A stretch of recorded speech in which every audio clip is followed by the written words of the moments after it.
Él me pidió, generalmente se hace una charla individual, pero él me pidió que estableciera un diálogo. Entonces le agradezco, maestro Rubén, su presencia aquí, su llegada la primera vez en Bogotá, que eso ya es muy importante. Y yo quisiera empezar pues también a presentar un poco algo de la obra del maestro Schumacher. Este está publicado por Paso de Gato, este por la UNAM, pero este está más o menos de reciente edición. Tiene 10 años, pero hay una versión en inglés que es más reciente. Ahora, el maestro como maestro de dirección tiene una tiene un punto de vista muy particular que se diferencia muchísimo de la escuela rusa de dirección, de la escuela alemana de dirección. Y a mí me gusta mucho porque su libro, Lo Incapturable, que es el nombre de la charla de hoy, Lo Incapturable, él un poco pone a las artes escénicas y a la dirección, sobre las artes escénicas, como un arte que depende de muchas otras artes. Y eso yo creo que se debe, sobre todo, maestro ahora lo va a ampliar, pero a una formación, digamos, en muchas cosas que tiene el maestro, que se educó en el ballet, en las artes plásticas, en la literatura. Entonces él tiene digamos, una amplia rama de saberes en el cual la dirección no solamente es la dirección escénica, sino que la abre a una gran cantidad de artes. Entonces, maestro, comencemos por favor con el capturable, porque esa visión de las artes escénicas como un sitio de encuentro. Bien, bueno, muchísimas gracias por la invitación, maestro, y estoy muy contento de estar aquí. Es la primera vez, tendría que haber estado aquí en Bogotá o en Colombia hacía mucho tiempo, pero no se dio. Es así la vida, rara. Entonces era un pendiente, por eso me gusta estar aquí y estar charlando con ustedes. En principio estaba pensando que yo cuando era un niño, un adolescente, era el típico caso de qué va a ser de la vida de este chico, ¿no? Porque hace un montón de cosas, pero no se define de nada, ¿no? Entonces estudiaba música, de hecho mi formación primera ha sido la formación musical, muchas horas de piano y de flauta de hecho en algún momento estudié el profesorado de iniciación musical en una institución argentina llamada Collegium Musicum, tocaba el piano en clases de expresión corporal, pero también ayudaba en escenografías como mi padre tenía un taller textil, ayudaba a coser vestuarios. Era un bueno para todo, un bueno para nada, como dicen, bon à tout, bon à rien, dicen los franceses, ¿no? ¿De qué va a ser de su vida? Y en algún momento había pensado que mi vida iba a ser la arquitectura, pero una contingencia hizo que no pudiera terminar la escuela secundaria en el momento en que debía haberla terminado. Y como tenía que pasar mi tiempo, mis padres de muy chico me depositaron, esa es la palabra, en un teatro, en el Teatro de la Comunidad Judía de Buenos Aires, el Jüdischer Volkstheater, el IFT, y ahí estuve siendo ayudante de las clases de iniciación a las artes visuales de los niños. Entonces, yo no me acordaba haciendo dibujos de niños, pero sí teniendo después que ayudar a los niños a hacer dibujos usando sus crayones, ¿no? Sus manchas. Y también en algún momento empecé a estudiar danza porque me gustaba. Tenía la vocación de que quería ser bailarín. De niño ponía música y bailaba. El chiste es que quería ser bailarín ruso porque mi padre me llevaba a ver obras del Bolshoi, Bolshoi se diría, ¿no? El Bolshoi. Y yo quería ser bailarín ruso, pero no era ruso, entonces no ser bailarín, pero de hecho bailé bastante. Estudiaba danza contemporánea y de hecho un libro que tengo sobre una de mis grandes maestras, que es una coreógrafa, paradójicamente. Tengo mis dos grandes maestras, es una pianista y una coreógrafa chilena de nacimiento, pero argentina de formación, que vivió mucho en Estados Unidos, llamada Anna Itelman, que entre su bagaje, además de haber sido alumna de Martha Graham y de compañera de José Limón o de Alvin Nicolás, estudió con iluminación con Piscator. ¿No? Digamos, haber tenido esa suerte de haber recibido muy buenas herencias, ¿no? Digamos, una persona que me marcó muchísimo en términos de mi formación. Entonces, cuando en principio no sabía qué iba a hacer, pero el teatro era una gran pasión. De hecho, mi hermana Perla, que hizo una gran carrera como directora y escritora de teatro para niños en México, por estas cuestiones del exilio, lamentablemente fallecida, pero que es en este momento fue una referente del teatro para niños en México. Ella sí era actriz, había entrado a la escuela de teatro de la universidad y habíamos participado juntos en un elenco de una institución escolar. Yo no sabía qué iba a hacer de mi vida y a alguien se le ocurrió en algún momento que el mejor lugar que podía estar era en la Escuela Superior de Arte del Teatro Colón, donde había una carrera de dirección escénica. Porque no era bueno ni para tocar instrumentos, ni para esto, ni para aquello. Bueno, lo mejor es cuando uno no es bueno para algo, lo mejor es la dirección. Bueno, al contrario, después me di cuenta que es todo lo contrario, pero digamos que por algún motivo fui a parar allí y estuve estudiando 3 años dirección de ópera, pero yo ya venía haciendo un montón de cosas, ya había bailado, ya había trabajado en espectáculos, fui asistente de dirección de muchos espectáculos. Había intentado dirigir un espectáculo y los actores me echaron y en vez de irme, porque no estaba capacitado, me quedé como asistente para aprender. A mí el narcisismo me va por otro lado, no por ahí.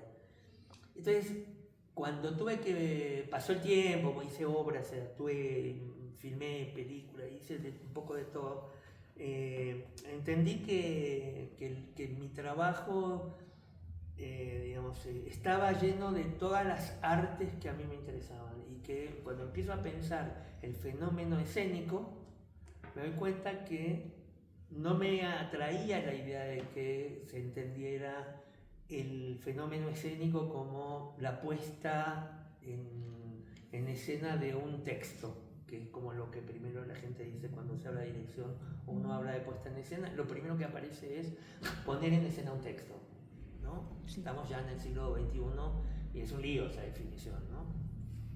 Pero hoy, al día de hoy, es la primera pregunta que hago a mis alumnos y muchos ponen eso, ¿no? Poner en escena un texto. Y por el otro lado, tampoco me resultaba muy atractivo pensar que tenía que ver solo con la actuación, ¿no? Así, como el actor como el centro del universo, ¿no? Que me parecía que era algo mucho más complejo, ¿no? Que con un actor suelto, sin todo lo demás, no hay nada. Es como un pollo en el campo, ¿no? Digamos, es un actor, una actriz, ¿no? Y entonces empecé a pensar esto que de alguna manera está en estas 3 publicaciones y que cuando que lo empecé a enseñar y luego gracias al maestro Mario Espinosa de México, que me pagó. O sea, me dijo, te hago un contrato para que finalmente dio por resultado este libro, ¿no? Pero que fue bueno que me pagara, no mucho, porque nunca te pagan mucho, pero me obligó un contrato de la UNAM para que yo escribiera este libro. Y entonces, teniendo que poner lo que venía, por suerte yo hago algo que es grabar las clases. Y me sirve mucho porque grabar me sirve para luego escuchar qué pensamientos, qué cosas salen, qué cosas nuevas. Y ahí me di cuenta y quizás escuchando a esas viejas ideas de Wagner por un lado o a cosas de Brecht por el otro, de hecho siempre fui un gran lector de Brecht, respecto de que el hecho escénico, las artes performáticas, como quieramos llamarlas, es una conjunción de artes, ¿no?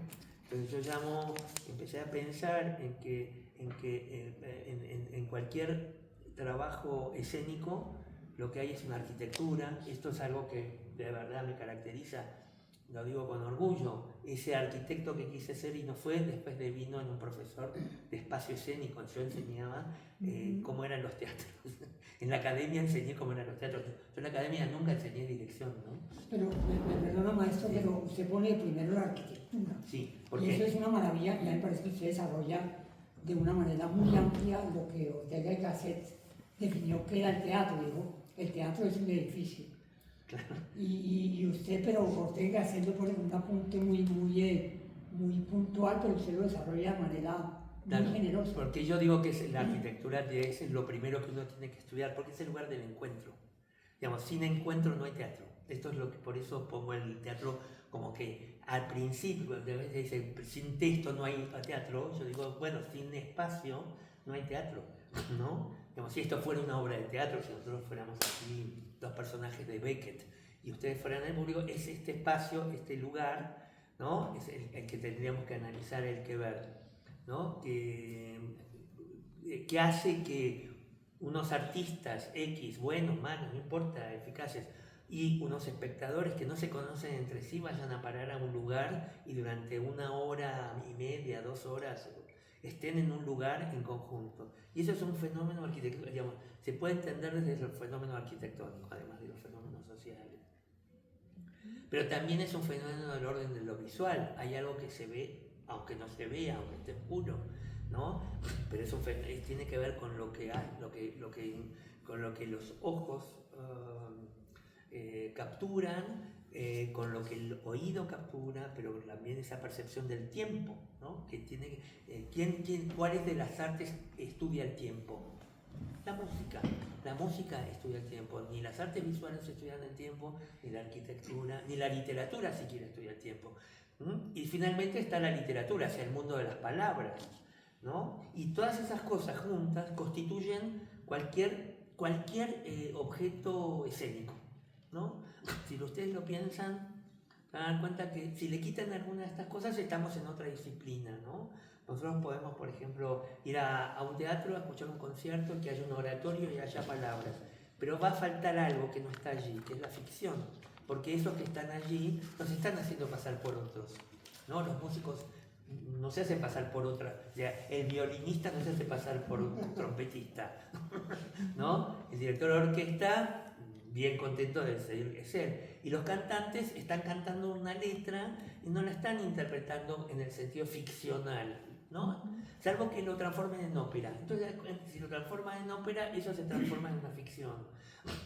Entonces, todas esas reflexiones en realidad me sirvieron para poder pensar esto y a partir de ahí entender algo que es lo complejo del teatro. El teatro es un arte muy compleja porque es un arte que es conjunción de artes, es como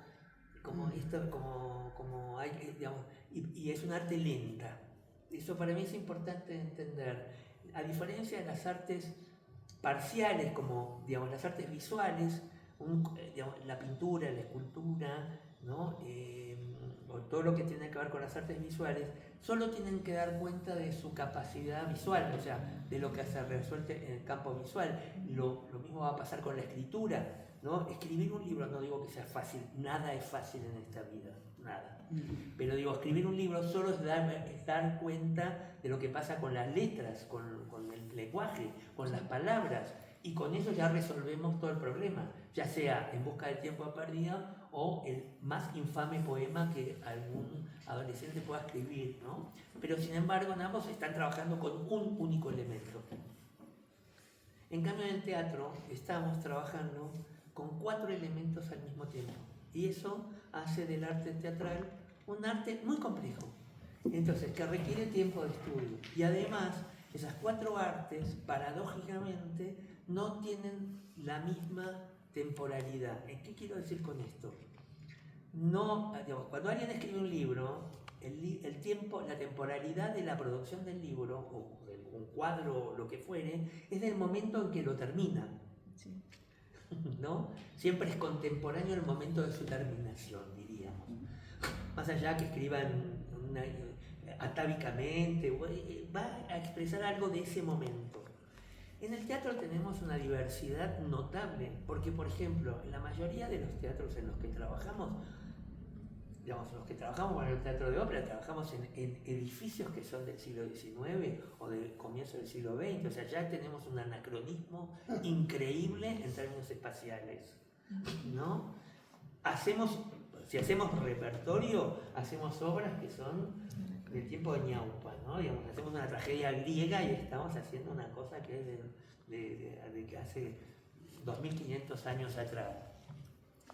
Trabajamos con diferentes generaciones de actores. Hay escuelas actorales que responden a unos tiempos pasados, otros actores que responden a... Entonces, arriba de un escenario hay gente que, por más que vivan en el mismo año, producen cosas totalmente diferentes. Las sonoridades no son iguales, las visualidades no son iguales.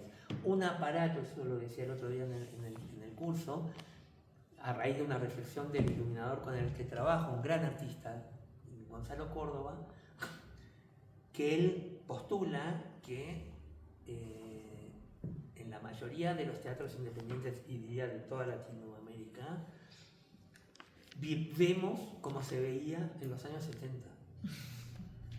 Pero el tipo de luminaria, ¿no? Digamos, la luminaria que se utiliza es una luminaria de ese tiempo, ¿no? Y que como no hay dinero para comprar nuevas luminarias, se sigue. Entonces lo que vemos, lo vemos como si lo viéramos en los años 70, ¿no? Es un lío, ¿no? Entonces, esta cuestión de digamos, las artes entre sí no son simultáneas. Por lo tanto, eso nos hace más difícil el trabajo. ¿Por qué? Porque a su vez los espectadores, que es el gran tema que a mí me importa muchísimo, que los actores, que los directores entiendan que su trabajo está en relación con los espectadores, que no es algo para, yo hago lo que quiero, a mí el espectador no me importa, que la gente entienda lo que entienda. No, el teatro, como es algo que se constituye a doble vía, espectadores por un lado, escena por el otro, tiene que generar una interacción. Por lo tanto, ese saber no reconocido de los espectadores para mí, las espectadoras, digamos, quiero ser políticamente correcto, pero para no decirles espectadores, que suena horrible, pero quiero decir, necesitamos entender que hay un saber por parte de los espectadores y las espectadoras que está presente. Entonces, por ejemplo, como decía en la clase, el nivel de información visual que hoy tiene cualquier espectador es diametralmente opuesta a la que podía tener a comienzos del siglo XX, cuando no tenía este objeto en la mano. Digamos, hoy tener este objeto en la mano produce una cantidad de información visual y de tránsito por la visualidad que no tenía antes los espectadores. Lo mismo va a pasar con lo sonoro. Antes la gente para escuchar música tenía que producirla, hoy solamente toca un botón y sale toda la música del mundo. Entonces, pero todo eso es una información que los espectadores y espectadoras no saben que saben, pero la escena no responde a ese saber muchas veces. Entonces, poder reflexionar sobre eso me parece que es una cosa importante. Y antes, digamos, no sé si se entiende, digamos, estoy tratando de pensar la génesis del pensamiento que tengo y te agradezco porque nunca lo pensé, lo estoy pensando aquí en voz alta con ustedes. ¿Y por qué el nombre? ¿Por qué el incapturable? Porque en realidad cuando estaba trabajando esa versión del libro, se me había ocurrido una idea de unos caballos salvajes. Yo quería ponerle caballos salvajes al libro y el editor de Random House, que es una gran editorial que tiene mucha idea de lo que es el negocio de la edición. Tuve la suerte de poder editarlo en una editorial de mucho alcance del mercado, o sea, tuve mucha distribución, por lo menos en la Argentina, no en el resto de Latinoamérica o España, pero sí también pude hacer una traducción para Inglaterra, lo cual venderles un libro a los ingleses de teatro es una osadía de mi parte, yo siempre considero. Nosotros tenemos un dicho en Argentina que es venderle naranjas al Paraguay, ¿no? No puede, jamás. Pero fue recibido con beneplácito mi libro allí. Y en una de las editoriales, una editorial inglesa muy importante que edita Brooke y a toda esa gente que a mí me impresiona estar en esa colección, ¿no? Decía que cuando le quise poner caballo salvaje, que el teatro es como un caballo salvaje, editor se rió a carcajadas. No. Sí, pero el caballo salvaje me gustaba mucho, ¿no? Esa idea. Dijo, pero nadie la gente va a creer que es un libro sobre cultura ecuestre, ¿no? Entonces, igual, dije, quiero un título, pues no se me ocurría, ¿no? Digo, los otros dos libros, los mexicanos, no tienen un título particular, dicen lo que son, notas sobre la puesta en escena, dice, no, también, los dos se llaman igual. Y me pareció lo incapturable porque me pareció que la representación no se puede agarrar. Y este gesto me apareció, ¿no? Entonces, que si uno quiere agarrarla, se destruye, si uno se mete. Y entonces, el acto escénico solo es pasible de ser estudiado. Esto no lo dije, ahora no recuerdo en la maestría. En otra de mis grandes pasiones, a través de algo que es la historia. Digamos, toda obra que se realizó, la obra que se realizó ayer, ¿no? Ya es historia. Entonces, para poder analizarla, poder pensarla con la metodología de la historia, en relación a que aquello que está es algo que hay que reconstruir todo el tiempo para poder pensarlo. Lo mismo va a pasar en el ensayo. Alguien hace una escena en el ensayo y ya la devolución es como una reflexión sobre la historia, porque la escena ya pasó. Salvo aquellos directores que se meten dentro de la historia, ¿no? Como nosotros tuvimos un gran director llamado Alberto Ure, que yo ensayé con él una obra y él se metía, ¿no? En el medio en que yo estaba haciendo la escena, se metía. Pero luego la reflexión sobre la escena ya era historia, ¿no? Era cuando en ese momento hiciste, y ya cuando se hizo el tiempo pasado, ¿no? Uno está en otro lugar del teatro, está en lugar de reconstrucción. Por eso el teatro como tal, que ahí viene otra reflexión que hago acerca de las características de las artes, que son las artes del presente, aquellas que se constituyen en el mismo tiempo y espacio, y las artes del pasado, donde la relación entre, por ejemplo, en las artes del presente, la relación entre espectador y la escena es simultánea, y las artes del pasado, que la realización de la obra es independiente del momento en que es tomada, es leída, es escuchada o es vista. Digamos, cualquier película está allí y existe a pesar de que alguien la vea o no la vea. El objeto, hablo del objeto, ¿no? Por supuesto que toda la gente de la teoría de la apreciación va a decir que no, que la obra se hace sentido. Sí, pero yo hablo de la materialidad, o sea, ahí existe. La obra de teatro no está en ninguna parte. Hoy la obra que dan aquí está la ropa, el vestuario de los actores estará en el camerino, la escenografía estará colocada, pero no está en ninguna parte. ¿Dónde está? Va a estar en el momento en que se realice. Y a mí ese pensamiento es un pensamiento que creo que me moviliza mucho, porque me hace pensar todo el tiempo en cómo trabajar eso, en vez de magnificarlo, pensar como una especie de cosa que viene del cielo o lo que fuere. Es decir, pero me gusta mucho pensarlo como un hecho histórico. En ese sentido, la idea de la historia, de hecho estoy estudiando historia en este momento para que sepan, a la vejez me he dedicado a entrar a la universidad a estudiar historia, porque ahora tengo un poquito más de tiempo. Y antes de que nuestro presidente destruya la universidad pública, ese comentario está bien decirlo en estos momentos, porque están en ese plan, yo digo, trabajo sobre eso, sobre la idea de resto, sobre la idea de lo que queda. Pero eso también lo hago en el ensayo es tratar de ver cómo reconstruimos para poder operar sobre algo sobre el futuro. O sea, uno trabaja el presente, lo lee, digamos, el presente deviene pasado, pero para después trabajar sobre él para que luego modifique el futuro. Esta idea del incapturable, maestro, se parece mucho, me gusta mucho porque se parece mucho a un postulado de Mikhail Chekhov, que dice a quién le pertenece el espectáculo teatral. Yo no, como director, no creo que le pertenece a un esceno, el espectáculo se pertenece a sí mismo.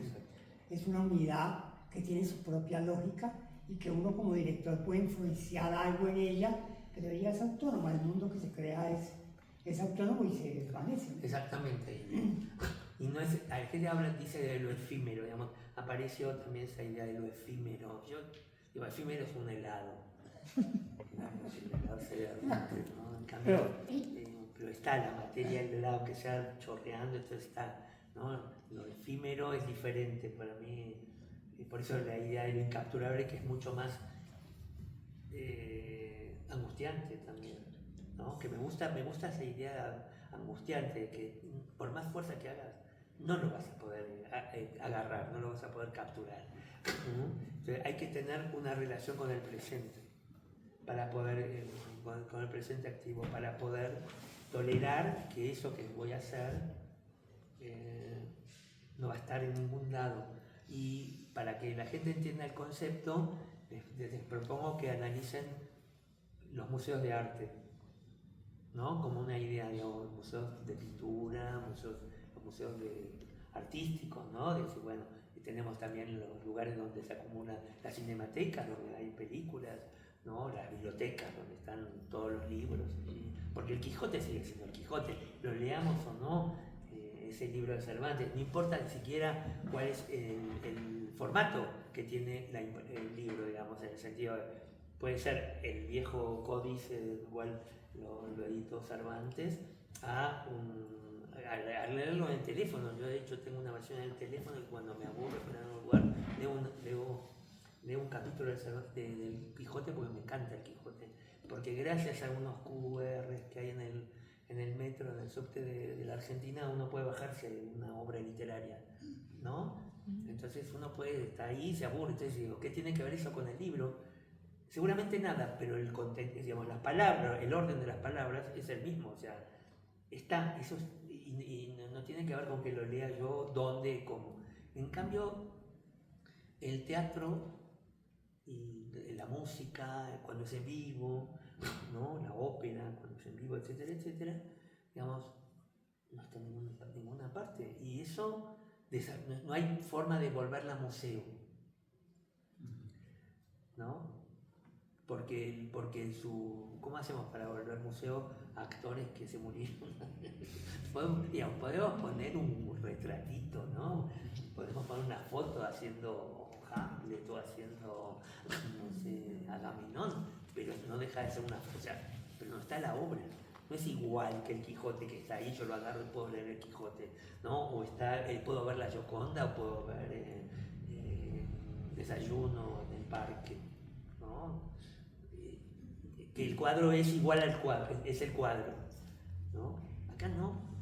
Y eso, insisto, me parece que en muchos casos, cuando no se entiende eso, se empieza a tratar de forzar a que parezca algo que puede estar en alguna parte, y en realidad no. Ahora, como es muy angustiante, no, y acá voy a hacer una confesión, les pido que no la difundan. Yo empecé a escribir libros, y de hecho ahora estoy escribiendo un libro que no tiene nada que ver con el teatro, es un libro sobre mi padre, porque me angustia mucho pasar por el mundo sin que quede nada de mí. Entonces, por lo menos sé que esto va a quedar en alguna parte. No, digo, que tiene que ver con esa cosa estúpida de querer permanecer en alguna parte, ¿no? Pero porque me dedico todo el tiempo a trabajar en un arte que no está en ninguna parte. Un arte que no está en ninguna parte. Es un verso horrible. Perdón.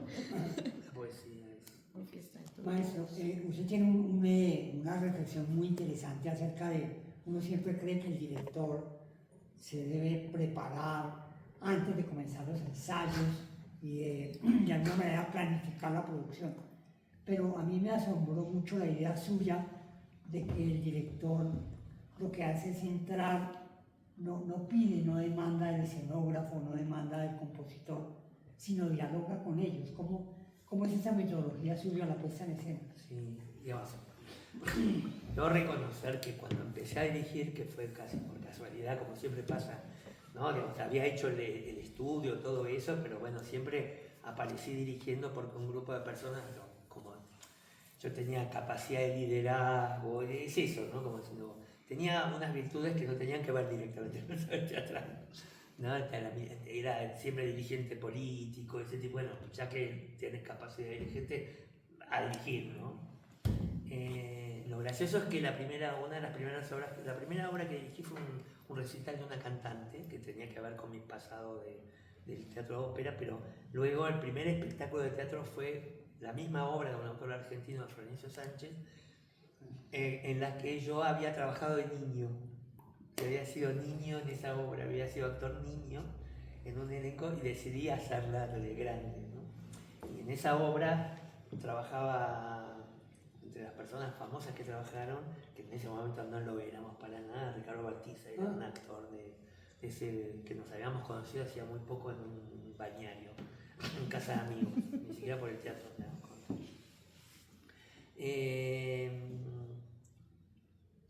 Espera que me perdí con el recuerdo. No, en respecto del pedido. Digamos, al principio sí, yo creo que trataba de tener esa cuestión, pero en la medida en que empecé a construir un equipo de trabajo, que soy muy fiel a los equipos de trabajo, siempre postulo, recomiendo tener un equipo de trabajo. Digamos, si al principio no tengo un escenógrafo, sí tengo que salir a cambiar mis amistades, tengo que salir y conocer artistas visuales, me tengo que parar en la puerta de la escuela de arte y tratar de ver a quién le invito a tomar un café para que me hable sobre cuestiones visuales, o pararme delante de la escuela de música para que me hable de cuestiones musicales. O sea, hay que cambiar las amistades, ¿no?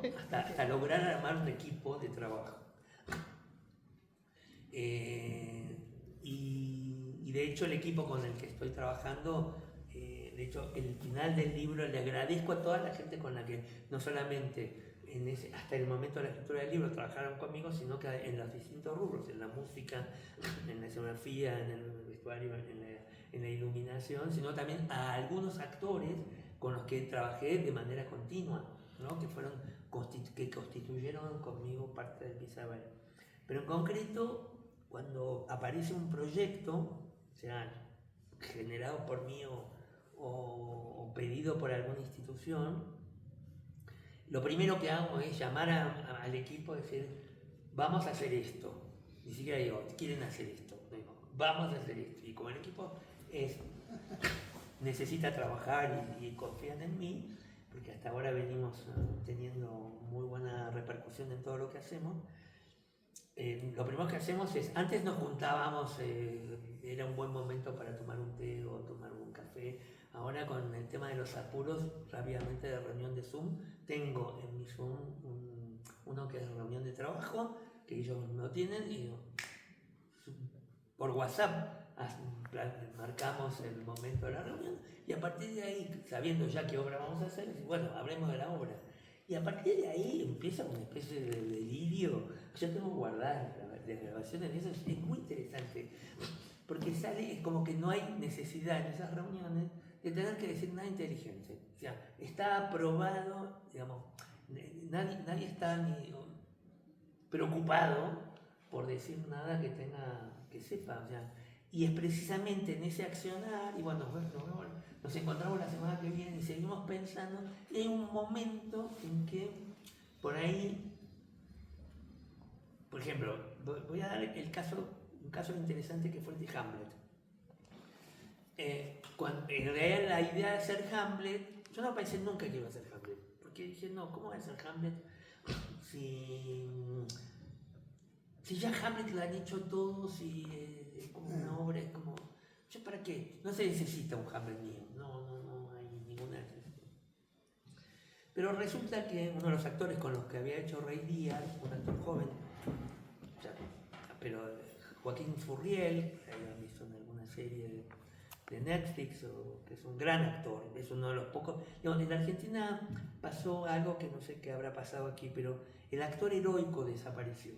Nosotros tuvimos mucho tiempo grandes actores heroicos, pero actor con esa capacidad para poder hacer un Calderón, un Hamlet, una obra de Shakespeare, ese actor con trascendencia para poder hacer Orestes o Agamenón, ¿no? Digamos, apareció ese actor, diría, perezoso. Y actrices. Las actrices son menos perezosas que los actores. ¿no? Tienen como más entidad. Los actores están como más... y este es un actor heroico, tiene como la herencia, y es de diría una palabra que a mí mucho no me gusta, pero la voy a usar para que se entienda el concepto, una gran naturalidad. Ahora está haciendo un Ricardo III de Calixto Vieito horrible, digo, pero no su trabajo, sino de Calixto. Podemos hablar en confianza sobre Sí. no. De hecho, la prensa española ha dicho que es una porquería el espectáculo de Calixto. Pero él es un gran actor. Entonces, él había pasado por un incidente, había tenido un problema físico. Esos ACV que no son graves, digamos, pero estaba aterrado, había vuelto a trabajar, pero en el mundo audiovisual, que le permitía no pasar por el estrés de estar en el escenario. Estaba aterrado con la idea de hacer teatro. Él había hecho, conmigo había hecho Rey Lear haciendo Edgar. Y entonces en la conversación, lo interesante es que además de trabajar en el teatro, éramos compañeros de un curso de inglés con una profesora que nos amaba, ¿no? Entonces le digo, ¿estás en la edad de hacer Hamlet? Y me dice, ¿te parece? Sí, tendrías que hacer Hamlet. Pero se lo dije por él, no por mí. Me dijo, lo hago si me dirigís. Bueno, y a partir de ahí empezamos a producir la versión, a la traducción, una nueva traducción, bueno, toda una serie de cuestiones.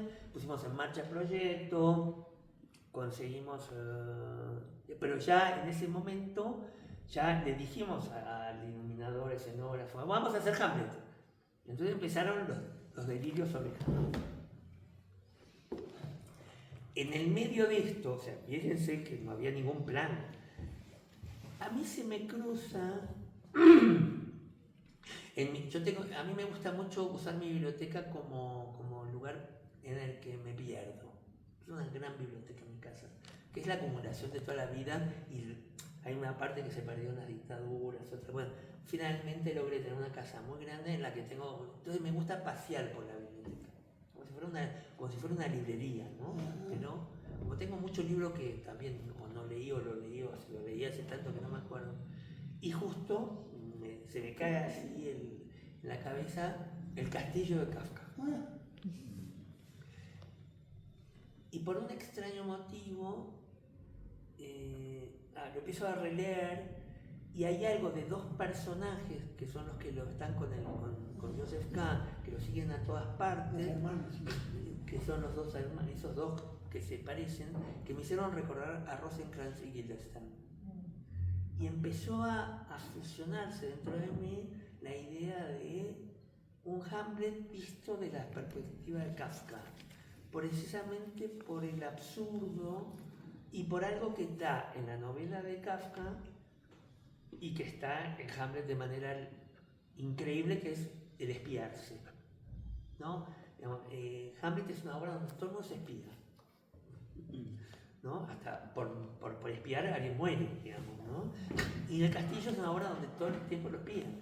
Entonces, algo del mundo. Entonces, eso se lo conté a mis amigos, todos se pusieron a leer El castillo, empecé a usar los dibujitos de Kafka mismo, ¿no? Y esto empezó a dar por resultado una ubicación. Dijimos, bueno, tomemos el año 1919, posguerra, para entender que la posguerra que está en Hamlet es la posguerra de la Primera Guerra Mundial. Entonces la ubicamos en el año 19, la obra, ¿no? Con lo cual el cuerpo Kafka estaba presente. Y además por la cuestión de poder desarrollar algo que generalmente en Hamlet no aparece, que es el humor. Yo tengo la suerte de poder leer a Kafka en alemán. Y me pasó que cuando leí, primero lo había leído en castellano durante mucho tiempo, y por supuesto leí La Metamorfosis traducida por Borges, y me pareció tremenda, ¿no? Die Verwandlung, cuando la leí en alemán, sería la transformación, no la metamorfosis, y ahí ya tendríamos un problemita en ese título. No paré de reírme a carcajadas. Dije, pero ¿cómo? ¿Por qué me río a carcajadas de lo mismo? Porque digamos, la transformación, la metamorfosis, está construida con la estructura de un Witz. Un Witz es en alemán un chiste. Y un chiste a la manera alemana es, si yo fuera tal cosa, eso es como un inicio, si yo fuera tal cosa, ¿no? Pasaría tal cosa. Y en realidad, el pobre Gregorio Samsa es, si yo fuera un insecto, no hay cucarachas ni nada, un insecto monstruoso, esa es la traducción de las palabras que utiliza, y a partir de ahí es un disparate toda la obra. Muy gracioso. Y entonces yo decía, Hamlet contiene zonas de humor enormes, que generalmente ese peso de la doxa, ¿no? Entonces, Kafka, miren la paradoja, me ayudó a entender el humor de Shakespeare. El equipo empezamos a enloquecernos con esto. Pero el escenógrafo, el gran Jorge Ferrari, gran escenógrafo, que nos conocimos haciendo, él estaba de antes en un proyecto que a mí me llamaron después, haciendo Calígula en el año 94 con Imanol Arias, que fue una gran producción que pudimos hacer en ese momento. Hace una escenografía horrible, indigna, una cosa de unos paneles, de unas rampas, horrible en el momento, ¿no? Entonces la muestra, estábamos así, no había Zoom, lo hicimos en vivo, estábamos mirando la computadora. Y yo me quedé y digo, Jorge, ¿qué pasó? No, pero hay algo de esta cuestión de los. No hay recoveco en lo que. O sea, para que haya gente que espía, tiene que haber zonas, tiene que haber recovecos, tiene que haber espacios. Entonces, casi al borde de la lágrima, dice, no, hice lo más sencillo que pude, porque los talleres del teatro están trabajando muy mal. Entonces, él venía de hacer 12 escenografías en el mismo teatro que se las habían hecho destrozos, o sea, lo que él había hecho. Entonces, traté de hacer algo que no me lo pudieran destrozar. Entonces, hecha la confesión, le dimos una palmada y dijimos, no, bueno, volvamos, tratemos de pelear. Y ahí, genial, Jorge hizo ¡fa! Y puso el boceto de lo que después iba a ser la escenografía de Hamlet. No, ella la tenía preparada, pero nos mostró primero la que no iba, era la fácil, una rampa y unos paneles que la gente se ocultaba, una porquería, ¿no? Acá no, acá pasó una cosa interesante que pudimos usar, el teatro tiene un pistón adelante, entonces el pistón era se subía, porque además ahí se me ocurrió otra idea que tenía que ver con, que fue difícil para el teatro. A mí me resulta, hay un trabajo que yo recomiendo, que lo leí hace muchísimos años en inglés, que no sé si está editado en castellano, que se llama El fantasma de Hamlet, el fantasma en Hamlet, de Jan Kot, el gran Jan Kot del polaco, estudioso de Shakespeare. Y él dice que,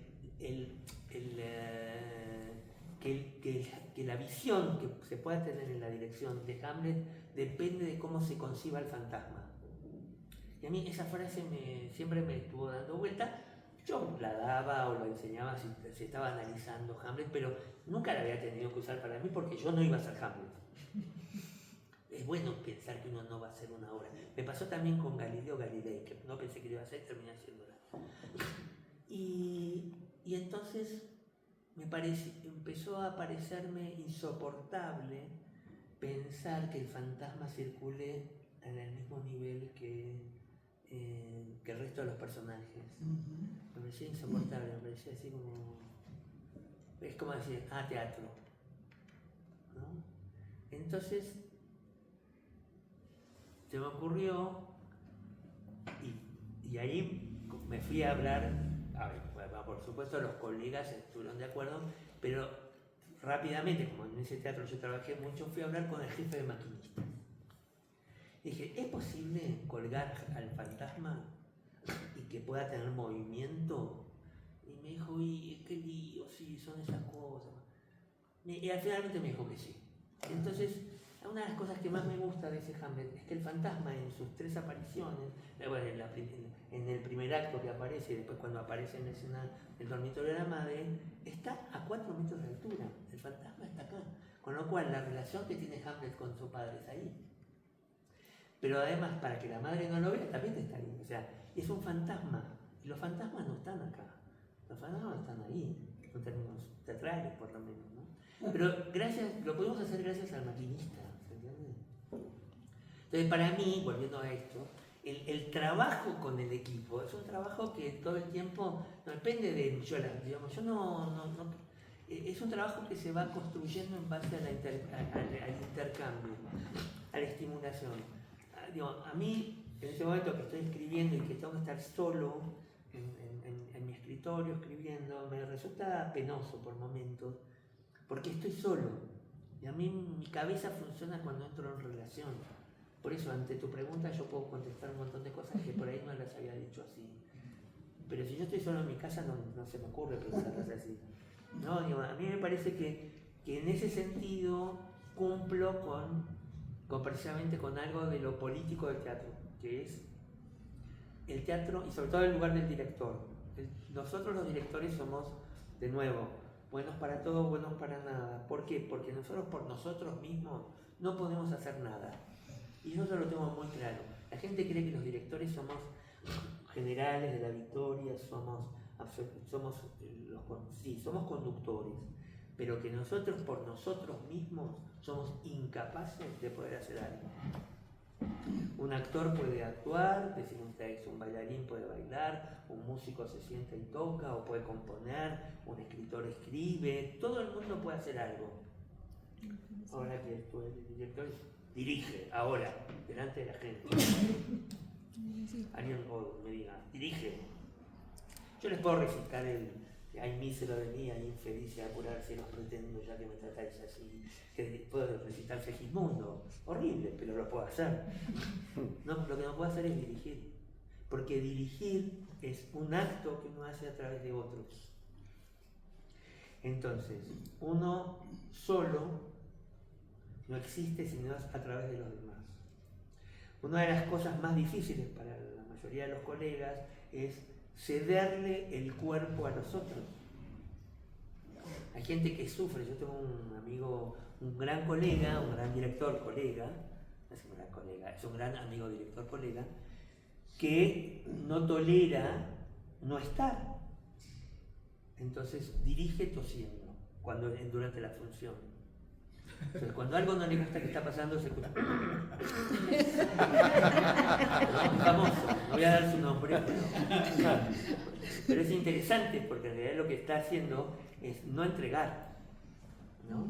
A mí me gusta mucho ir a ver las funciones de las obras que dirigí, porque me gusta encontrarme con esa gente con la que conviví durante 2, 3, 4 meses. Pero sé que en el momento de la función lo mejor que puedo hacer es dejarlos tranquilos, ¿no? Que hagan, en todo caso, luego, ahora tengo un método para dar indicaciones que me gusta mucho, que durante la función me coloco en un lugar en que puedo mandar un WhatsApp, ¿no? Entonces, claro, lo que pasa es que las indicaciones, cuando trabajo en mesa, en el ensayo, etcétera, yo me gusta escribirlas. Yo la paso muy bien, me gusta mucho el ejercicio de la mano. Pero cuando en la función no hay luz, no tengo ni... Generalmente en los teatros no hay un lugar donde el director pueda estar sin que lo vieran. No me gusta que me vean con el teléfono en la mano, ¿no? Eso que le dicen, apaguen.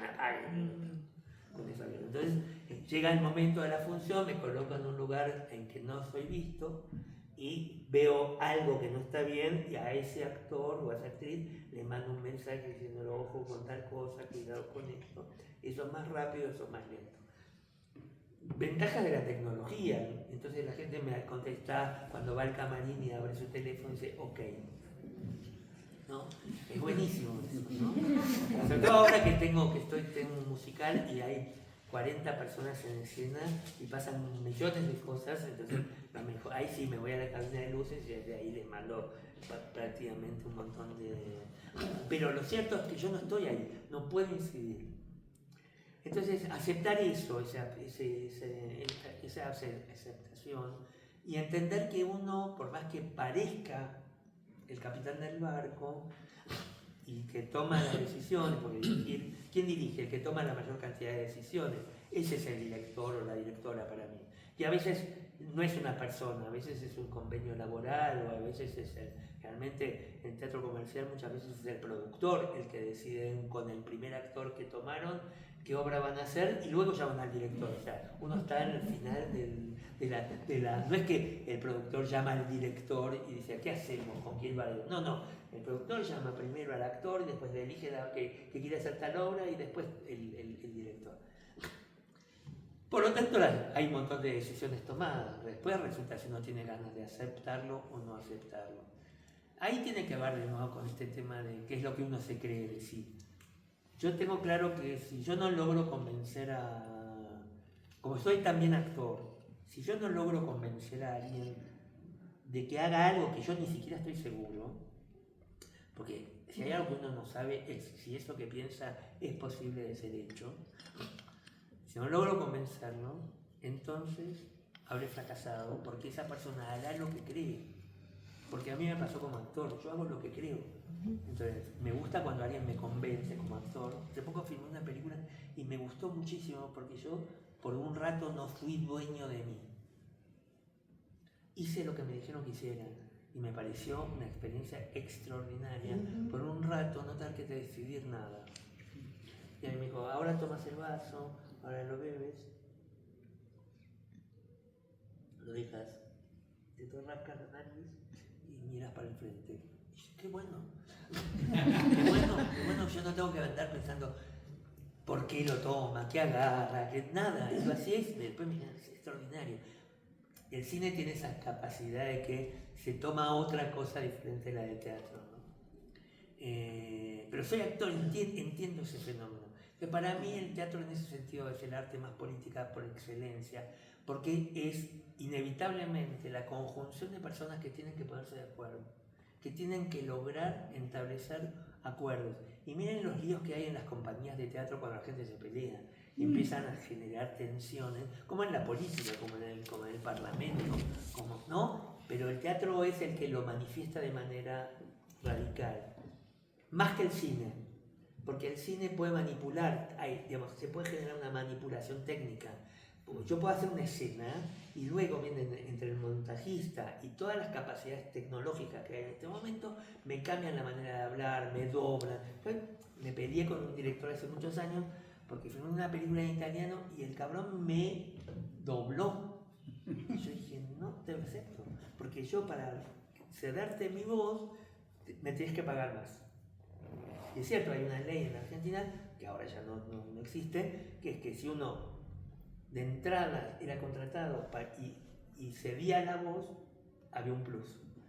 De hecho me pasó con una película norteamericana que filmé, donde claramente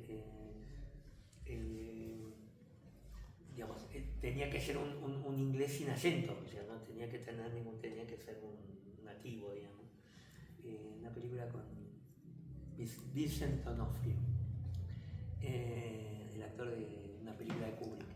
Una película tremenda la que hicimos. Y me doblaron y en el contrato figuraba que me iban a doblar. Lo gracioso es que cuando la vi, yo me había ido a vivir a Alemania y la vi en un cine en alemán doblada al alemán. Y lo que me impresionaba era que era mi voz en alemán.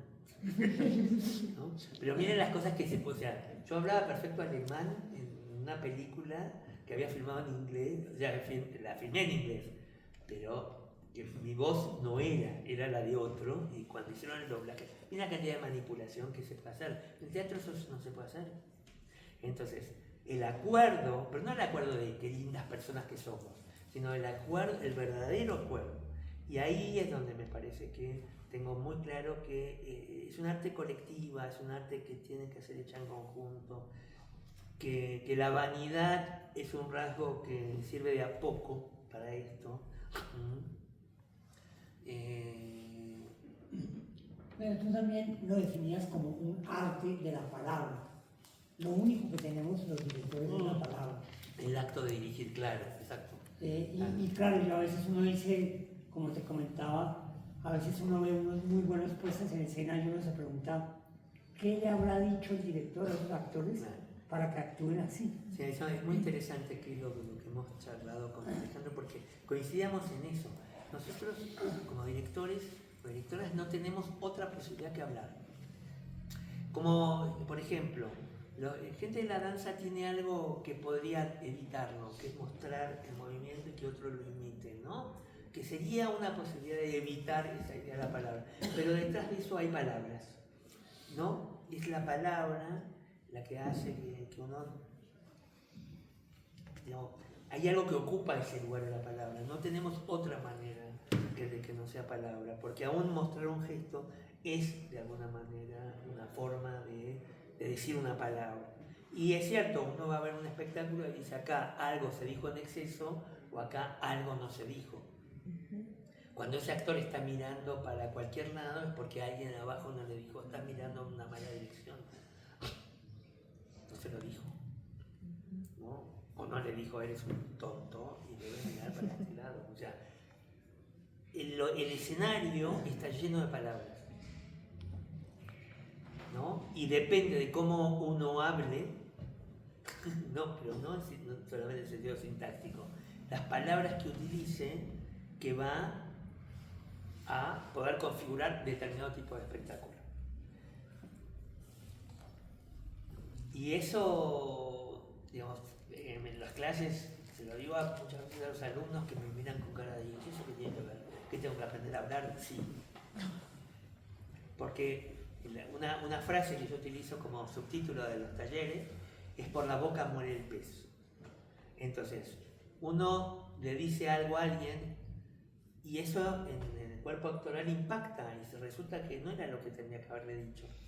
Saben que es muy interesante, a mí me gusta mucho y tuve una vez una obra en que tenía solo 3 actores. Y yo hacía cosas rarísimas con esos 3 actores. Era una actriz bastante mayor, un actor de mediana edad en ese momento y un actor joven. O sea, venían de 3. El actor mayor y la actriz mayor y el actor eran como, habían trabajado juntos, pero el actor joven era de otra especie. De hecho, servía porque el personaje del joven irrumpía en un mundo que es cerrado que tenían. Pero los 3 actores eran de muy diferentes escuelas. Yo tenía que lograr como unificar eso. Entonces no me servían los ejercicios de integración porque era como vergonzoso. ¿Qué iba a hacer? Iba a hacer ejercicios de improvisación, mecerse como un junco, no, me hacían tonterías. 3 actores profesionales. Entonces iba generando a través de discusiones y charlas, generar cierta empatía y trabajar, eso sí lo hago como tratar de imitarse, ¿no? Hay un ejercicio que es tratar de decir textos imitándose, tratar de escuchar al otro y tratar de decir el propio texto como si fuera el otro, como para generar esta idea de cadencias comunes. Yo estoy muy preocupado siempre en mis puestas en que la gente sea del mismo pueblo. No, que no sea de pueblos diferentes, en el sentido de que en una tragedia griega la gente hable como si fueran, ¿no? de pueblos distintos, ¿no? Que sean todos troyanos, sean todos de España. No, es un chiste esto, digamos, pero que no sea que uno habla allí todo así, el otro habla todo así, o sea, que respiren más o menos igual, que los sonidos son parecidos, etc. Y con estos 3 actores, dije, si yo les hablo de igual, les digo lo mismo, ellos están los 3, acá voy a tener problemas. Entonces, ensayábamos y decía, no, estoy pensando, después les devuelvo algo. Entonces, me iba caminando con la actriz, ¿no? Después agarraba y me encontraba, porque vivía cerca con el actor de mediana edad, y llamaba por teléfono a la noche al actor. Entonces, me pasé prácticamente todo el montaje, nunca hablando y diciéndoles lo mismo a los 3. Y el resultado fue una gran comunión, porque si hablaban, si les decía lo mismo, podía ser entrar en confusión. Porque los actores tienden a creer que son medio iguales, o que una indicación para ti y si le sirve a ella, o le sirve. No, la que es para ti es para ti, y además diría en privado. No necesariamente esto pasa con en todos los espectáculos. Porque hay cosas que son comunes, pero por ejemplo, cuando hice el Hamlet con Joaquín, me acuerdo que terminabas el ensayo, él me llevaba, no vivo muy lejos del teatro, pero me llevaba con su coche hasta la puerta de casa, y nos quedábamos una hora hablando dentro del auto. Claro, porque el actor que hace Hamlet necesitaba mucho más tiempo que el tiempo del ensayo. Entonces, en vez de hablarnos por teléfono, bueno, te dijo, sí, pero viste que en la escena donde estabas haciendo, y una hora y media, yo hemos llegado a estar 3 horas en la puerta de mi casa, adentro del auto, diciendo, disculpa, necesito ir a mear. pero me parece que hay que tener una gimnasia respecto de no quedarse con estos dos juntos acá, me escuchan a mí, ¿no? Y yo habilito mucho el que me escriban diciendo qué problemas tienen. Porque en el fragor de una producción, sobre todo grande, a veces es muy difícil detectar que alguien está con algún problema particular. Si toda obra a partir de 5 actores en adelante uno pierde un poco la dimensión de lo que le puede estar pasando al conjunto, a cada uno por separado, ¿no? Estoy muy atento a cuál es el deslizamiento del imaginario sobre la situación real. Esto es algo que descubrí haciendo como actor una obra, que es que muchas veces en las obras los actores empiezan a actuar como los personajes. Lo pasó hace poco. La actriz que hacía Arcalna empezó a detectar a Shamrayev, al actor que hacía Shamrayev, ¿no? Y yo decía, pero mira, hasta que la agarré un momento y le dije, pero fulana, estás actuando en la obra, en la vida cotidiana. En serio, me miró así como aterrada, diciendo, no puede ser que sea tan tonta. Sí, estás hablándome del mal todo el tiempo. ¿Qué es lo que haces en la obra? Hablas mal de Shamrayev todo el tiempo. ¿Lo detestás? No me di cuenta. Bueno, genial eso. A mí cuando pasan esas cosas me parece, pero hay que estar con el ojo atento porque uno de pronto le aparece. Y con lo que quiero señalar con todos, como para hacer cierta serie esta parte, es hay que estar allá, no acá. Y eso lo aprendí gracias a mi psicoanalista y a mi práctica teatral. Que hay que estar ahí, no acá.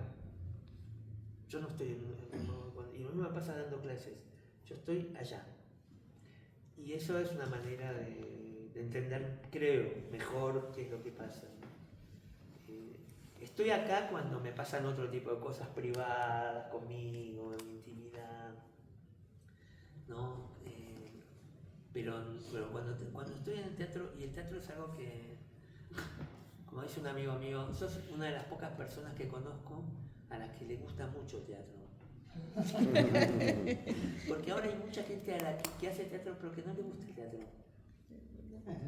Que es un fenómeno de la época digital, ¿no? Hay mucha gente que le gustaría estar haciendo películas o audiovisuales, pero no tiene los medios, entonces hace teatro. No te gusta el teatro. Maestro, si le parece, Abramos a una ronda de preguntas con el maestro, a ver quién quiere preguntarle algo al maestro Gustavo. Bueno, mucho gusto, maestro. Mi nombre es Lorena Izaza. Y frente a lo que usted nos manifestaba de ese trabajo en equipo, en conjunto, esa necesidad de conformarlo, ¿cómo es la relación director-equipo? Es decir, ¿es una relación vertical? ¿Es una relación piramidal? ¿Es una relación horizontal? ¿Cómo ve usted ahí la relación del director con ese equipo previo al montaje y luego con el equipo de actores y todo en conjunto? Yo diría que es una relación horizontal dinámica, digamos, cuesta pensarlo, es como una relación donde la práctica indicaría, o el común diría que la decisión final la tengo yo, pero nunca ejerzo esa cláusula, porque eso sé que no está bueno para la relación. ¿no? Tengo un chiste lo contaba ayer en el taller, en la clase, que es un chiste con el iluminador, que es que le pido, ay, ¿por qué no me pones una luz azul para que me dé un azulito noche? ¿No? Que es un chiste que lo hacemos en todas las montajes, y siempre para que lo escuche alguien, que me vea a mí pidiéndole al iluminador. Yo no le pido nunca nada al iluminador.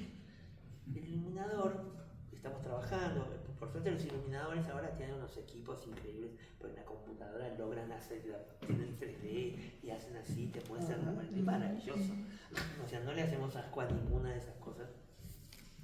Y entonces me dice, mira, estuve pensando a partir del trabajo que hizo Jorge, que entonces la iluminación podría ser así.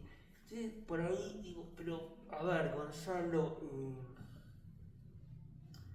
¿a vos te parece que hay que marcar el pasaje de temporal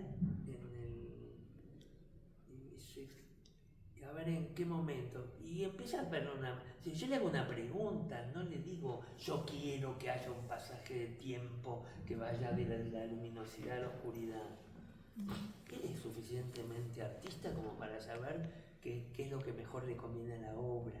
Digo, es dinámico porque para el sistema yo soy el responsable y entonces tengo que actuar como tal, ¿no? Pero para nosotros no. En la interioridad, no. Por eso hacemos el chiste. Por eso la confianza por decirle al escenógrafo, lo que hiciste, Jorge, es una porquería, pero no lo hubiera hecho delante de otro. Seguramente eso, el sistema hubiera dicho que bien, el director le dice al escenógrafo, entonces ahora le va a pedir lo que quiere. No, hablábamos, yo no le estaba pidiendo una forma, le estaba pidiendo un concepto que era digamos, algo, un espacio en el que aparezca la posibilidad de ser espiado. ¿Qué forma tiene eso? Yo qué sé, problema de él. Él es el que trabaja con las formas visuales. ¿No? Y de hecho, yo puedo hacerlo primero, también lo hago, el trabajo que hice con el músico, los músicos me temen porque mi primera formación es musical, entonces yo podría pedirle a los músicos algo. De hecho, a alguno le hago una crítica sobre la música que pone, pero no le digo qué es lo que tienen que hacer, sino que analizo que ahí algo está... no está cumpliendo con lo que parecería que debería estar, pero entonces que no sé, ahí están hay es demasiado recto el sonido, ahí hay algo acá hay algo del orden de lo blando, pero no sé, fíjate. Y después viene con 4 propuestas, porque aunque mi formación musical sea importante, y de hecho durante muchos años trabajé como musicalizador, o sea, trabajé para espectáculos de otros músicas y en algunos hasta compuse. Cuando trabajo así, yo no pido, ¿no? Lo que digo es, mira, en esta parte tiene que haber música porque la obra dice que tiene que haber música. Pero después, fíjate si tiene que haberla o no en esta transición que hacemos, ¿no? Y me gusta mucho recibir propuestas. Me la paso porque es un alivio. Una puesta dentro, lo otro es un disparate, ¿no? Pero eso, creo que es una horizontalidad dinámica donde a veces simulo que soy el jefe. Maestro, usted no tiene una puesta en escena donde usted sea el director y el escenógrafo y el ambientador musical. O sea, usted no hace siempre. Nunca se me acercó usted mismo. No, alguna vez lo hice con espectáculos muy simples. Con espectáculos muy, muy simples en términos de estructura, por ejemplo. Tengo algún espectáculo por ahí en el que yo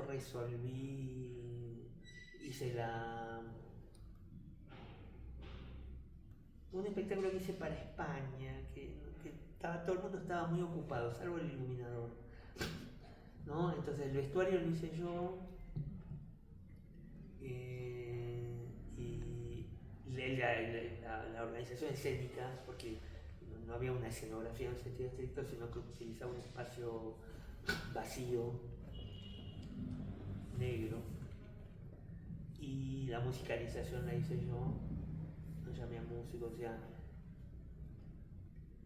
porque era un espectáculo que cuando lo empecé a hacer me daba mucha vergüenza. Y que no sabía pedir eso fue muy gracioso porque una persona que me quería mucho y yo quiero mucho, que fue muy responsable de mi trabajo en España, una parte de mi trabajo en España, cual me invitó muchas veces, un día me trae una obra, o sea,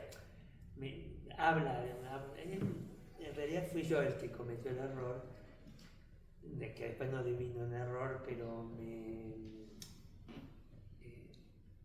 le habían hecho un semimontado en Buenos Aires de esa obra. Y hablando con él, a mí se me escapa, bueno, si quieres yo podría ir un día en la fosa. Y él organizó todo para que nos invitaran al Festival de Cádiz. Entonces yo tuve que ponerme a montar, y es muy gracioso. Yo la hice la obra con un grupo que hice muchas obras con los mismos actores. Una actriz y un actor, y invité a un par de actores con el que hicimos Decadencia de Berkhoff, hicimos Polvo de Pinter, Cuartet de Heiner Müller, Amor de Don Perlimplín, o sea, la Biblioteca de Babel de Borges, o sea, un grupo con el cual veníamos trabajando mucho, y además habíamos hecho trabajos en otros espectáculos con los mismos actores, pero 3 de esos actores habían trabajado conmigo en Galileo. Era como hay una etapa donde tengo grupo actoral, y con ellos decidimos hacer esta obra. Entonces, a mí me da vergüenza decírselo a Jorge, estaba ocupado en no sé qué. Y fue una obra donde la ensayábamos en el living de la casa de la actriz, y más de una vez yo tiré el librito por el aire y dije, esta obra es imposible, no se puede hacer. Una obra imposible. Hasta que le encontré una vuelta. Pero le encontré la vuelta gracias a que yo pude resolver el vestuario, la muda, para que una obra que empezaba con una actriz sentada desnuda en una silla y una gota le caía en la cabeza. Yo decía, esto es una porquería ochentosa que me quiero matar. ¿No? Decía, ¿cómo hago con esto? Que decía aquí, el nombre del autor me puso aquí, decía, ¿no? Entonces transformé toda esa escena en una especie de escena con risas, le puse risas al texto. Entonces, claro, ya pasaba que la actriz decía el texto, pero había un disco de risas, con lo cual no empecé a transformar toda la obra en una especie de gran disparate, y a los españoles les encantó, y al autor le pareció que, ahora, lo que está publicado y lo que yo hice no tiene nada que ver. O sea, de alguna manera tuve que pero era la época en que en Argentina había habido una gran crisis, y cuando estábamos por decir no lo hacemos, alguien decía, pero pagan en euros. Y entonces, si te pagan en euros, ¿viste? Y cuando estás viniendo de una crisis económica, y ahí Cádiz estaba muy bien. Pero bueno, yo tengo en mi haber experiencias muy diversas como esas. Hay una obra horrible que hice para por ejemplo, una vez que no tenía el equipo y que además me ponían directamente una obra que era una de esas cosas donde había que hacer cosas muy rápidas a partir de un concurso literario que era bastante feo, y a mí me había tocado la peor obra, y no había posibilidad de hacer ni escenografía ni luz, era todo como esos ciclos de una vez por semana, y me salió un espectáculo horrendo, que una amiga mía me dijo, indigno de vos. Yo que vos me retiro, me dijo así. Pero bueno, tenía que ver con que tampoco había podido trabajar con la gente que me hubiera dicho, no hagamos esta obra, es eso, ¿no? Me hubieran dado un consejo. No, digamos, dirigir, he sido una persona afortunada porque he podido dirigir muchas cosas. También me hubiera gustado haber dirigido más que lo que he hecho, sobre todo me hubiera gustado más dirigir ópera.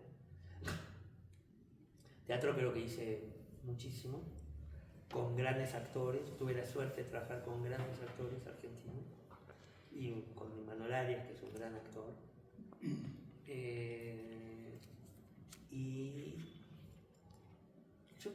Si fuera por mí, hubo años, bueno, aquí estoy con cara de muerto porque vengo de 10 meses en que en 10 meses, por esa acumulación de trabajo absurdo, dirigí con 2 elencos internacionales una ópera en el Teatro Colón, una ópera en 4 actos, Werther de Massenet, basada en el Werther de Goethe, con 2 elencos, un elenco francés-italiano y el otro mexicano-chileno. Después de eso, La Gaviota, que hice prácticamente simultáneamente, corría de un teatro al otro, o sea, al mediodía dirigía La Gaviota, corría, me iba al otro teatro que quedaba a 5 cuadras y dirigía la ópera. Y cuando estaba por terminar, todavía no había estrenado La Gaviota, me llamaron para hacer Billy Elliot, con lo cual me tuve que comprometer en los ensayos de Billy Elliot del musical, que es una obra enorme, complicadísima, llena de niños por todas partes. Porque claro, al haber niños hay que ensayar 3 veces lo mismo, o 4 a veces. Entonces, por hoy es uno de los éxitos de la temporada. Lo hice en menos de 10 meses, con lo cual, qué fortuna, qué bueno. Pero ahora, a partir de ahora, soy un desocupado en la dirección, o sea, si tienen algo para que pueda dirigir, no. Eso es lo que hay. Soy un desocupado total. Otra pregunta, vamos. ¿Has dirigido alguna vez algo de danza? ¿De? ¿Danza? Sí. En Alemania dirigí un espectáculo con una gran bailarina, Susana Ibáñez, que ya fallecida, que fue bailarina del ballet de Arais y también del grupo de Kresnik en Alemania. Kresnik fue un gran coreógrafo. Y cuando yo, en mi estadía en Alemania, montamos un espectáculo juntos. Ese es el espectáculo de danza. Y luego he hecho las coreografías en algunos espectáculos. Y hoy trabajo con una coreógrafa, pero colaboro. En el sentido que hay ciertos momentos en que me gusta ponerlo yo. Sí. Y de hecho mi formación con la danza es no en términos físicos, porque ese bailarín ruso no apareció finalmente, pero sí hay algo de toda mi configuración de trabajo como director está muy armada sobre todo, por ejemplo, toda mi concepción del espacio o el movimiento de los cuerpos en el espacio lo aprendí, se lo agradezco a la danza, no me lo dio el teatro, porque generalmente el teatro no trabaja sobre los planos, niveles, sectores, líneas, diagonales, ¿no? Por ejemplo, un concepto para mí muy importante de la danza es el concepto de foco, ¿no? Que en todo caso un director dirá mira para allá o mira para allá, ¿no? En cambio yo trabajo sobre el concepto de, bueno, a ver, foco, a dónde va la mirada, y entonces en un grupo de un montón de gente yo estoy controlando dónde van sus ojos, ¿no? Pero eso lo aprendí de la danza, o el concepto de zoom. O sea, por suerte tuve como maestra hice clases de composición coreográfica, que a mí yo se las recomiendo. De hecho, cuando daba espacios en la universidad para directores e iluminadores, después de trabajar los espacios históricos, les hacíamos hacer ejercicios de composición, que tenían que armar series de movimiento, no narrativas además, ¿no? Que vienen de la danza.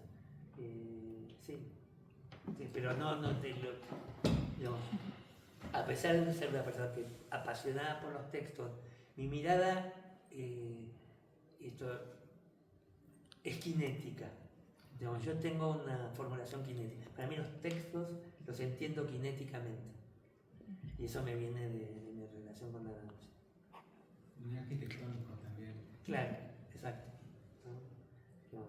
Es mi primera forma de percibir rápidamente qué me pasa con el espacio, ¿no? Entiendo. Maestro, quisiera preguntar con qué método usted trabaja con los textos de Borges, porque está lleno de historia, ficción, metáforas, símbolo. ¿Cómo usted...? No es ninguno. No, para mí no tengo un método particular, porque cuando hicimos la biblioteca de Babel, que digamos, ahí es interesante pensar algo en relación a la propia literatura de Borges. Que Borges, a diferencia de lo que puede ser Cortázar, Bioy Casares, o Chekhov, para que se entienda el ejemplo, es un autor que rechaza la representación. Que cualquiera que haya visto alguna adaptación basada en un cuento de Borges se va a dar cuenta que los directores o dramaturgistas tuvieron que forzar algo que no está en el texto de Borges, porque es un autor que rechaza, o sea, tiene una válvula de seguridad en su literatura donde él dice: yo solo soy literatura y no me transformen en otra cosa. Es fantástico darse cuenta que hay autores que son eso, que no son pasibles de ser modificados. La adaptación es imposible. Este Borges que hice fue a raíz, o sea, tanto el amor de Don Perlimplín era porque en la biblioteca de la ciudad la directora nos hizo hacer, o sea, nos pidió que hiciéramos el amor de Don Perlimplín, y después, como venía, son las dos obras que hice por encargo. Hice varias obras por encargo, pero por encargo a raíz de los 100 años del nacimiento, ¿no? Entonces había que hacer Borges. Bueno, ¿y dónde hacerla? En la biblioteca donde había trabajado Borges, pero no en la Biblioteca Nacional, sino en la que había trabajado, donde era un oscuro bibliotecario de un barrio perdido de la ciudad, al cual el peronismo lo había mandado a ese lugar como castigo, ¿no? Entonces, y en esa biblioteca él había escrito ese cuento. Entonces, con estos actores de la banda, los actores maravillosos, la idea fue trabajar la literalidad, o sea, no trabajar la adaptación, es ir a la literalidad de Borges. Pero yo, ¿cómo hice la dramaturgia? ¿No? Y la dramaturgia, porque era cómo hacer que un texto que no es dramático, entonces no le encontrábamos la vuelta, nos reuníamos, también era, ¿para qué nos metimos en esto? Bueno, nos están pagando. Teníamos los elementos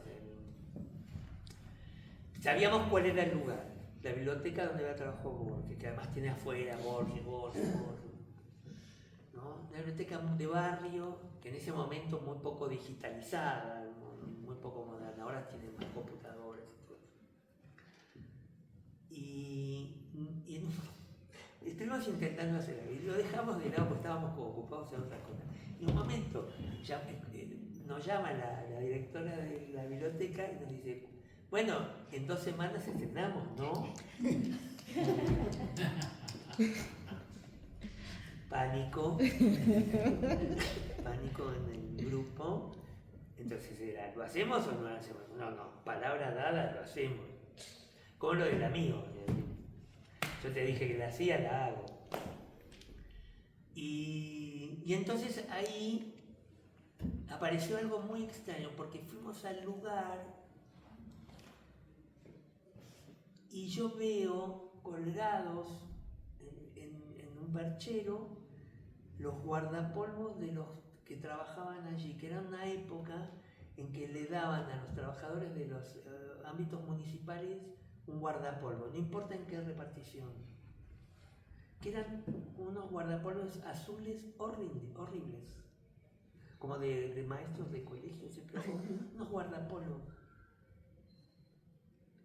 Entonces nos reciben, decimos: venimos a ver el lugar donde tenemos que hacer la obra, unos bibliotecarios así, con ese guardapolvos, y con cierto aire de no corresponde el bibliotecario con la biblioteca, como trabajador municipal que trabaja en un lugar equivocado.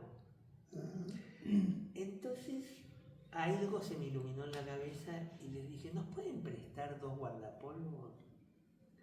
Entonces les hice poner los guardapolvos, los imaginé con unas pelucas y a partir de ahí armé el espectáculo.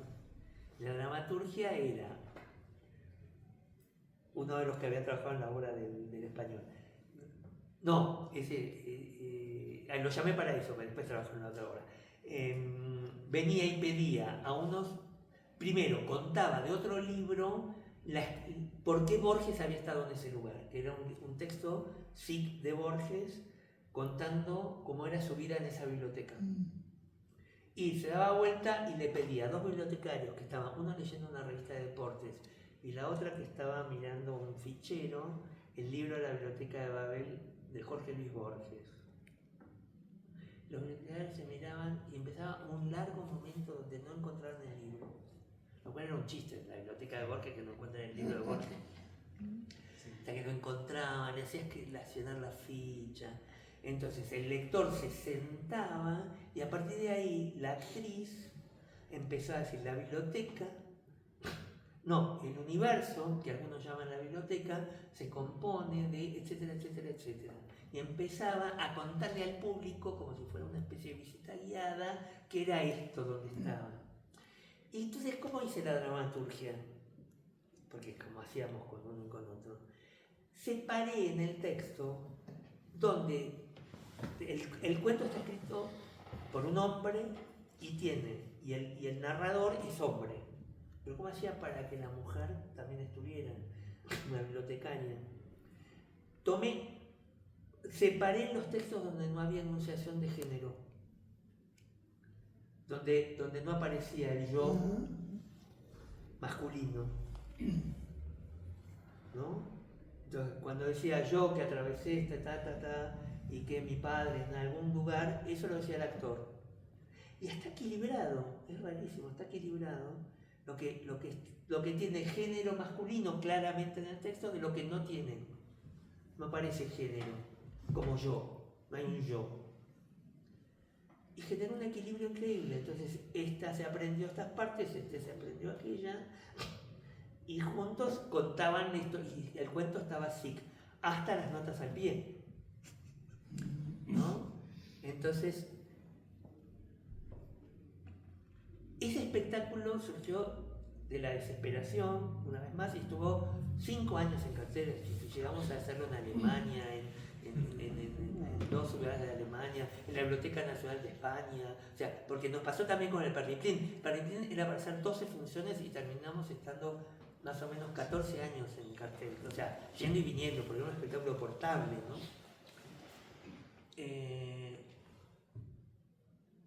Y la mejor recepción que tuve del libro es que en un libro de una gran estudiosa, Josefina Ludmer, que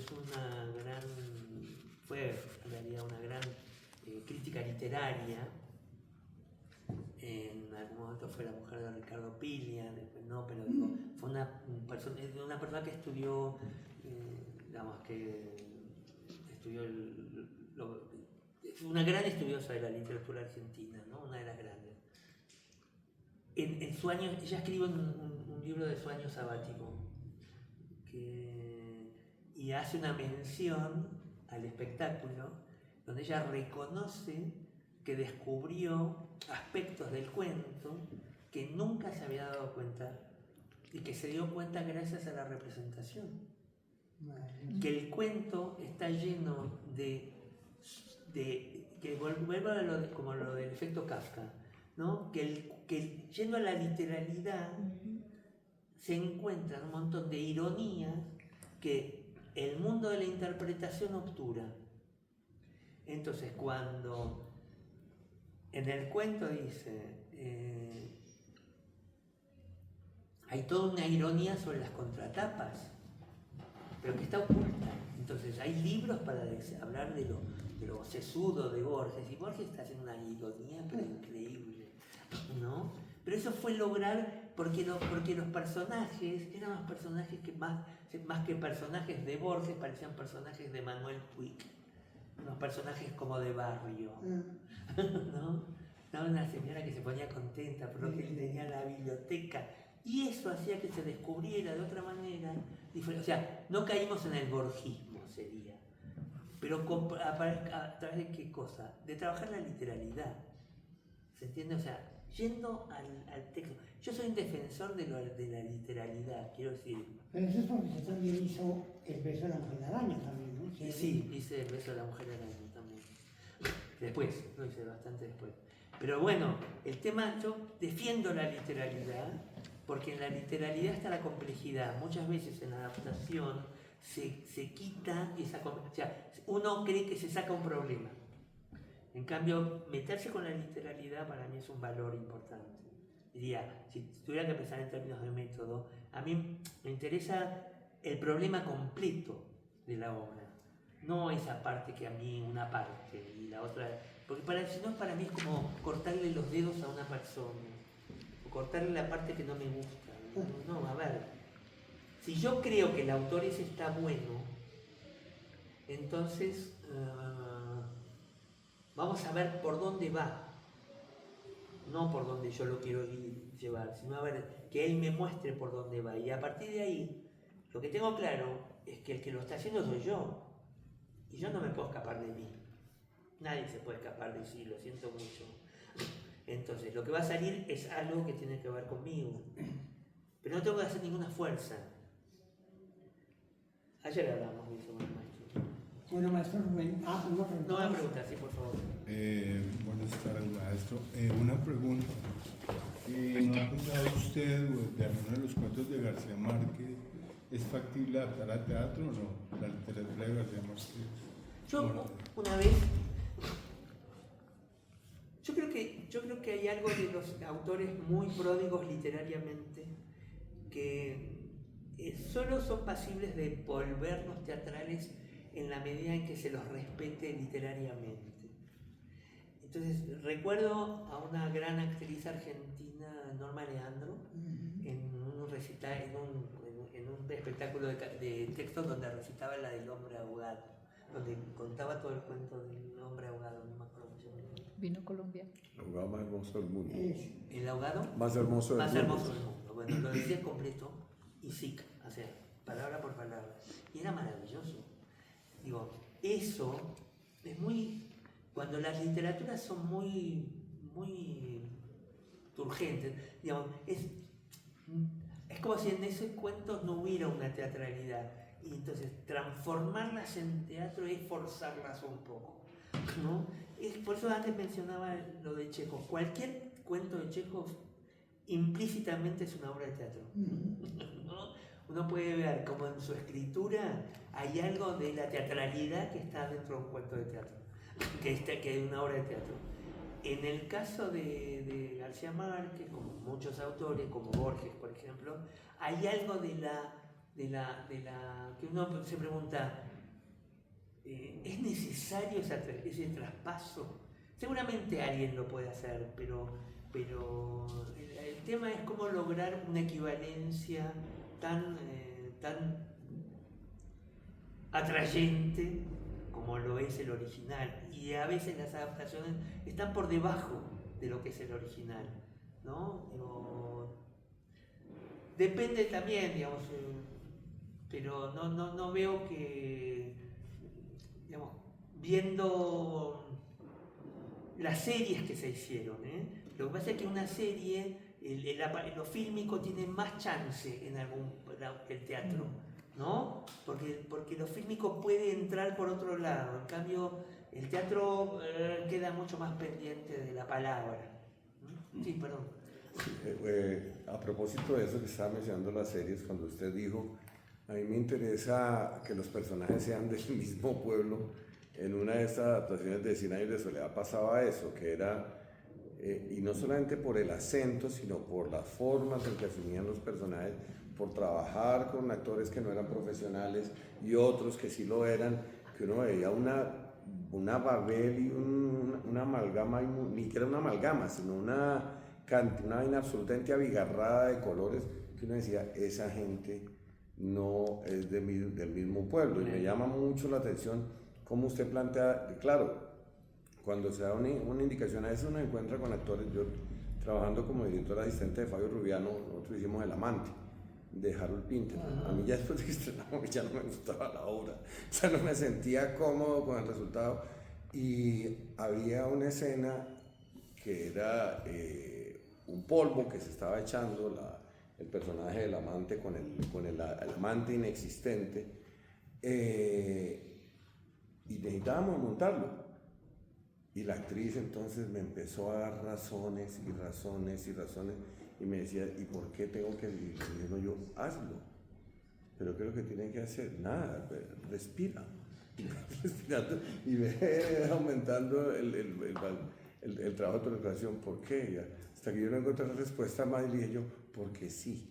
Sí, Bueno, porque muchas veces tienen que hacerlo porque sí, ya. Sí, y ya, y es el valor de la representación que usted decía, a mí me pasa, yo siempre trabajo regularmente con textos míos, y a veces cuando los estoy viendo digo yo, yo no me había dado cuenta de esto, no me he dado cuenta de que esta cosa funcionaba así, que me llama mucho la atención de lo que usted dice, claro, a veces esas conversaciones externas con los actores, y a uno a veces le preguntan, en la misma hora un actor me decía, oye, ¿por qué tú no me has dicho nada hoy? Le dije, pues porque no tengo nada para decir. Claro, bueno, a mí me pasa mucho, y lo aclaro con la gente con la que no trabajé nunca, que si yo no hablo es porque está bien. Yo te voy a hablar cuando lo hagas mal. Sí, yo tengo acá una obra en cartelera con mi señora, y cuando estábamos montando ella llegaba a la casa, ¿tienes algo más para decirme? No. Y hay para comer. Exactamente. Bueno, vamos a preparar algo. No, porque estuve en el ensayo. Sí, ya, no tengo nada más. O a veces, ¿tienes algo para decirme? Y no me ocurre nada. ¿Por qué? No, porque estoy confundido. Y entonces, pues déjame estar confundido y punto.